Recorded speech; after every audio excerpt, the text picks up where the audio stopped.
अस्सलाम वालेकुम स्टूडेंट्स, आज हम प्रोनाउन और उसकी कुछ काइंड्स के बारे में पढ़ेंगे।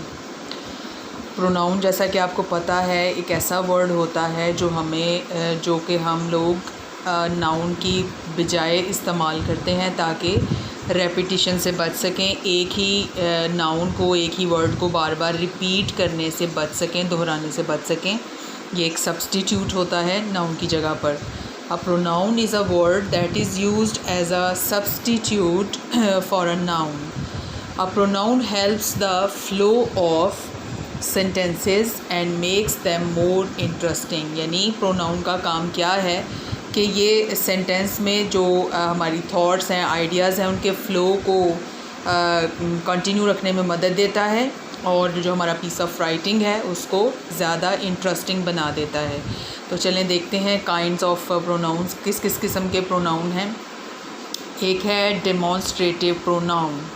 डेमॉन्स्ट्रेटिव प्रोनाउन किस लिए इस्तेमाल होते हैं? Two point something specific in a sentence, किसी भी जुमले में किसी स्पेसिफिक या ख़ास चीज़ की तरफ पॉइंट करने के लिए, इशारा करने के लिए। यानी अगर चंद चीज़ें यहाँ हमारे पास पड़ी हैं, कोई पेंसिल है, शार्पनर है, कुछ मोबाइल है, पर्स है, कुछ है, तो उनमें से हमने किसी एक चीज़ की तरफ या दो चीज़ों की तरफ इशारा करना है तो हम उसके लिए डेमॉन्स्ट्रेटिव प्रोनाउन यूज़ करेंगे। दिस, दैट, दोज और दीज, सच वगैरह जो हैं वो डेमॉन्स्ट्रेटिव प्रोनाउन है। अगर कोई चीज़ हमारे करीब पड़ी है उसके लिए दिस और दिस इस्तेमाल करेंगे, ज़्यादा हैं तो these.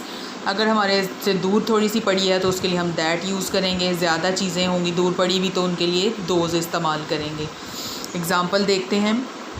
This is a white cow, कोई करीब खड़ी है तो गाय, तो उसके लिए हमने दिस का वर्ड यूज़ किया और डिमॉन्स्ट्रेट किया कि ये वाइट काउ है, इशारा किया है, पॉइंट किया है उसको, तो दिस का वर्ड यूज़ किया, तो ये डिमॉन्स्ट्रेटिव प्रोनाउन हो गया जो कि हमने काउ के लिए इस्तेमाल किया। दोज़ आर माई बुक्स, दूर पड़ी हैं किताबें, किताबों की तरफ इशारा करने के लिए, दूर पड़ी हुई किताबों के लिए दोज़ आर माई बुक्स। इसी तरह सच अ पेन कॉस्ट 50 रुपीज़, कि ऐसा पेन 50 रुपीज़ में आता है। सच जो है वो डिमॉन्स्ट्रेटिव प्रोनाउन है। नेक्स्ट है रिफ्लेक्सिव प्रोनाउन। रिफ्लेक्सिव प्रोनाउन ऐसे प्रोनाउन होते हैं कि जिसमें सब्जेक्ट जो एक्शन परफॉर्म करता है वो अपने लिए, उसकी अपनी तरफ वो उसका वो आता है, उस एक्शन का रिएक्शन जो है। A reflexive pronoun comes when the subject performs its action upon itself। Reflexive pronoun जो है वो तब आता है जब सब्जेक्ट जो है वो एक्शन जो परफॉर्म करता है वो अपनी तरफ उसको परफॉर्म करता है। ठीक है जी, एक्शन अपॉन इटसेल्फ, कि वो अपने लिए परफॉर्म करता है। यानी सेल्फ और सेल्स वाले जितने भी वो हैं प्रोनाउन वो रिफ्लेक्सिव प्रोनाउन कहलाते हैं क्योंकि वो अपनी तरफ ही इशारा कर रहे होते हैं। I wash the car myself, मैंने गाड़ी खुद धोई, तो माई सेल्फ जो है वो रिफ्लेक्सिव प्रोनाउन है क्योंकि वो आपके अपने एक्शन को ही डिस्क्राइब कर रही है। ही बेक्ड अ केक हिमसेल्फ, उसने केक खुद ही बेक किया, तो हिमसेल्फ जो है वो रिफ्लेक्सिव प्रोनाउन है, उसके अपने एक्शन की तरफ इशारा कर रहे हैं। नेक्स्ट है इंटेरोगेटिव प्रोनाउन, जैसे कि इसके नाम से ही पता चल जाता है सवाल करने के लिए इस्तेमाल होता है। Are used to begin a question, सवाल शुरू करने के लिए हम इसको इंटेरोगेटिव प्रोनाउन को इस्तेमाल करते हैं।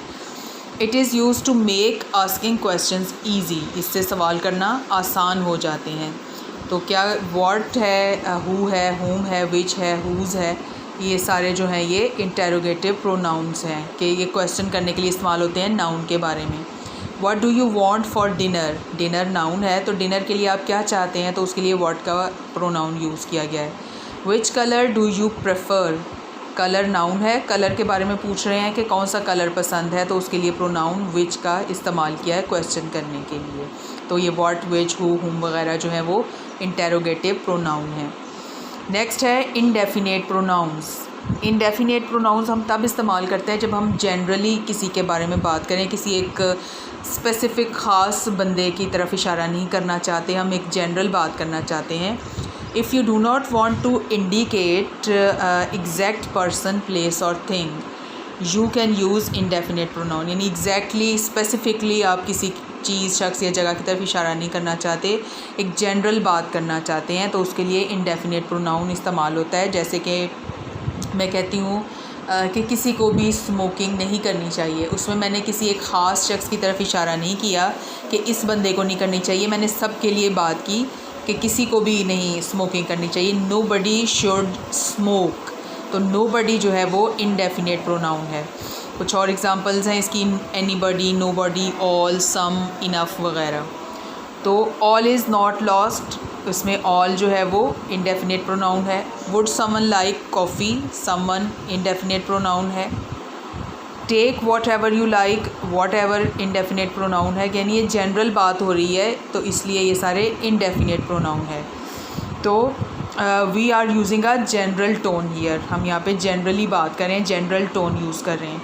अब इंडेफिनेट प्रोनाउन के बारे में एक और बात यहाँ पर क्लियर कर दूँ कि जिस किस्म का इंडेफिनेट प्रोनाउन हम यूज़ करते हैं उसी तरह का वर्ब जो है वो हम यूज़ करते हैं। इसको कहते हैं एग्री होना, वर्ब का इंडेफिनेट प्रोनाउन के साथ एग्री होना। यहाँ पर इंडेफिनेट प्रोनाउन है ऑल, यहाँ पे वर्ब यूज़ किया है इज़। ये इज़ वर्ब जो है इसके साथ एग्री कर रहा है। अगर हम यहाँ पे आर लगा देंगे तो वो गलत होगा। ऑल आर नॉट लॉस्ट नहीं, ऑल इज़ नॉट लॉस्ट। तो यहाँ पर ये वर्ब इसके साथ इंडेफिनेट प्रोनाउन के साथ एग्री करता है। एक और एग्जांपल देख लेते हैं। One of the boys Yeats pizza, के लड़कों में से एक ने पिज़्ज़ा जो है वो खाता है।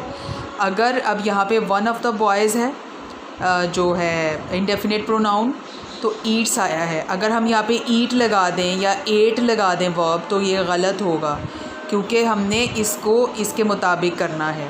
इसके मुताबिक हम यहाँ पे वर्ब लगाएंगे। तो वन की बात हो रही है, दो में से, चार में से, तो फिर ईट्स आएगा, ना ईट आएगा ना एट आएगा। तो इसका मतलब है कि यहाँ पे वर्ब जो है यहाँ के दिए गए इंडेफिनेट प्रोनाउन के साथ एग्री कर रहा है। इसको कहते हैं इंडेफिनेट प्रोनाउन के साथ वर्ब का एग्री होना। ठीक है जी। तो ये कुछ प्रोनाउंस थे, ये आपने इनको पढ़ना है, सुनना भी है, प्रैक्टिस भी करनी है।